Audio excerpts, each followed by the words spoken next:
प्रश्न CGL tier 1 में आ रखा है। पाइप ए और पाइप बी क्रमशः 1 घंटे और 2 घंटे में एक टैंक को भर सकते हैं। ए और ये पाइप बी है।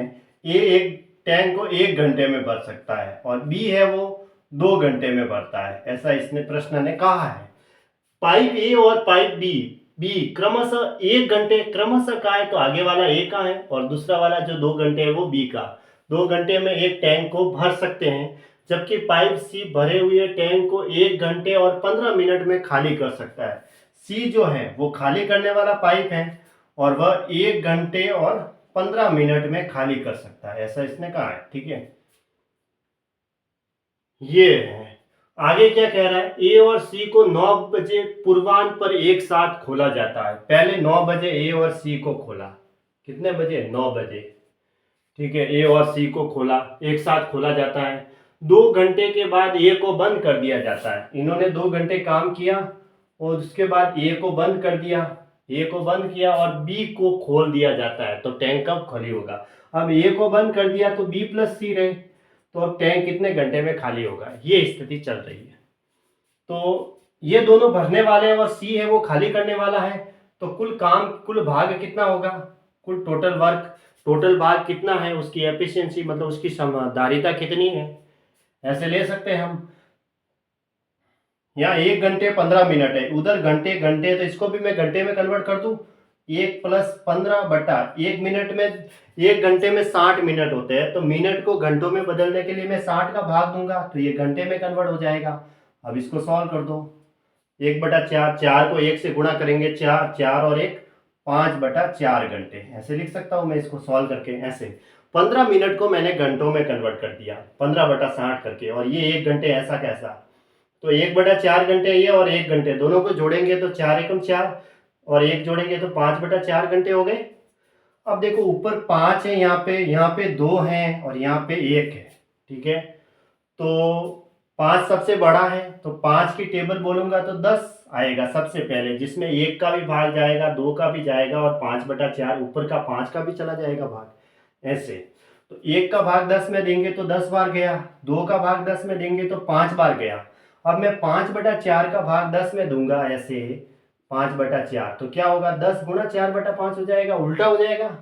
ये 4/5, 5/4 उल्टा हो जाएगा। तो ये 2 बार गया तो कितना आया, 8, यानी कि इसकी एफिशिएंसी आ गई 8। -8 इसलिए लिखा क्योंकि ये खाली करता है। ठीक है, ये इनकी एफिशिएंसी है वो क्षमता आ गई।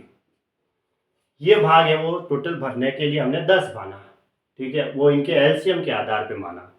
ठीक है, जिसके अंदर सबका भाग चला जाएगा।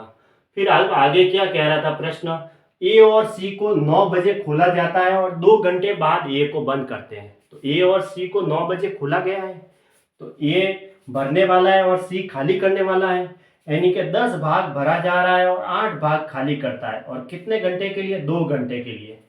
सबसे ज्यादा भरा जा रहा है तो भरा जाएगा, कितना भरा जाएगा, 10 में से 8 गया, 2, 2 2 3 4, यानी 4 भाग यहाँ से यहाँ तक भर डाला। ठीक है, अब क्या करते हैं, फिर 4 भाग ही भरा, ये 1 घंटे में कितना, 10 भाग भरता है, ये 1 घंटे में 8 भाग खाली करता है। तो 10 में से 8 गया तो 1 घंटे में कितना हुआ, 2 भाग, 2 भाग है वो भरने वाला ज्यादा है तो 2 भाग भरा गया। तो 2 घंटे में कितना भरा गया, क्योंकि 2 घंटे के लिए ए और सी को चालू किया गया है तो 4 भाग भरा गया। उसके बाद क्या करते हैं, ए को बंद कर देते हैं और बी को चालू करते हैं। ए को बंद कर दिया तो अब बी प्लस सी काम करेंगे, बी प्लस सी काम करेंगे, ए को तो बंद कर दिया, ये 4 भाग तो यहाँ से यहाँ तक भरा गया। ऐसे ऐसे ऐसे ऐसे मैं कर देता हूँ। ठीक है, जैसे ये टंकी थी, ये ए नल था, ये दूसरा बी था, ये ए और ये बी, और सी को मैंने नीचे लिखा क्योंकि ये खाली करने वाला है। ठीक है, तो अब भरा कितना गया, 4 भाग, ऐसे 4 भाग भरा गया ए प्लस सी के द्वारा। ठीक है, अब ए को बंद कर दिया, ए को हटा दो। अब क्या करते हैं, बी और सी काम कर रहे हैं, तो बी 5 भाग भरता है और सी 8 भाग खाली होता है, तो ज्यादा खाली हो रहा है, खाली ज्यादा हो रहा है। 5 में से 8 गए तो -3, क्योंकि इसकी एफिशिएंसी ज्यादा है तो खाली हो रहा है, यानी एक घंटे में कितना खाली होगा, 5 - 8 यानी -3 है, वो खाली हो जाएगा। तो 2 घंटे के बाद केवल ए को बंद कर दिया जाता है और बी और सी खोल दिया जाता है, तो टैंक कब खाली होगा। देखो टैंक को कितना खाली करवाना है, ये जो 4 भाग भरा था ए और सी ने, यही खाली करवाना है, क्योंकि यही तो भरा हुआ है, इसी को तो खाली करवाना। अब ए को बंद कर दिया तो एक घंटे में कितना भाग खाली हो रहा है, ये -3 खाली हो रहा है, तो 4/3 का भाग देंगे, है ना, क्योंकि 5 में से 8 गया तो -3 था, यानी कि 3 भाग आ गया, 3 भाग है वो खाली हो रहा है, जबकि भाग कितना करवाना है, 4 भाग खाली करने में कितना समय लगेगा, तो ये समय आ जाएगा, है ना, इतने घंटे, 4/3 घंटे, यानी कि 1/1/3 घंटे, ये 1/1/3 घंटे आ गया। अब टैंक कब खाली होगा, टाइम बताना है, समय बताना है। अब देखो इसको तो लिख सकते हैं हम 1 घंटे, और 1/3 घंटे है, इसको मैं मिनट में कन्वर्ट कर देता हूँ, तो 60 में भाग देंगे, घंटे को मिनट में बदलने के लिए 60 से गुणा करेंगे, 1 घंटे में 60 मिनट होते हैं, तो ये कितना आया 20, यानी कि 1 घंटे और 20 मिनट में खाली होगा।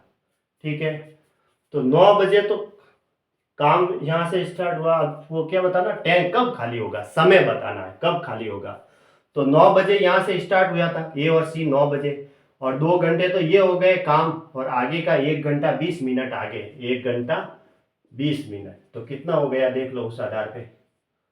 ठीक है, तो 9 के बाद 10, 11 और 12:20 है ना, तो 12:20 अपराह्न, है ना, अपराह्न ही हुआ ऐसे, तो ये इसका आंसर हो जाएगा, ऑप्शन डी सही है, क्योंकि टाइम कितना आया, 4/3 भाग जो है, देखो 4 भाग तो ए और सी के द्वारा भरा गया, ए और सी, ए ने है वो भरा और सी ने खाली किया, तो 10 में से 8 गया 2, तो 2 घंटे के लिए खुला गया, तो 2 गुणा 2 करेंगे तो 4 भाग भरा। अब ए को बंद कर दिया, ए को है वो बंद कर दिया, तो बी और सी काम करेंगे, और टैंक को खाली करना है, तो बी 5 भाग भरेगा 1 घंटे में, और सी खाली करेगा, तो 5 में से 8 गया, 3 भाग वो ये खाली करेगा, क्योंकि 5 ही भरा गया और 8 खाली हो रहा है, तो 3 भाग खाली कर रहा है, जबकि कितना भाग खाली करवाना है, 4 भाग, 4 भाग खाली करने में कितना समय लगेगा, 4/3 का भाग दे देंगे, तो इतने घंटे में है वो खाली हो जाएगी,